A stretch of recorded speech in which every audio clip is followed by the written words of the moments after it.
হচ্ছে যে এই যে ডিভাইস ওয়ালা বোম বানায় যারা, জি জি এটা কিন্তু খুব সাধারণ লোক না।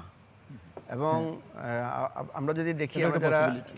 মানে ক্রিমিনোলজির উপরে কিছুটা হলেও পড়াশোনা করেছি বা ক্রিমিনালসদের সাইকোলজি যদি আপনি দেখেন, তাহলে দেখবেন একটা লোক কোথাও গিয়ে বম সেট করতেছে, সে কিন্তু খুব সাধারণ লোক না। হ্যাঁ, সাহসী। অনেক ভীতি পরিস্থিতি, অনেক কৌশলগত জায়গায় গিয়ে সে করে, এবং সে যখন যেখানে বোম বানায় নানা ধরনের মানে ইকুইপমেন্টস তাকে জোগাড় করতে হয়।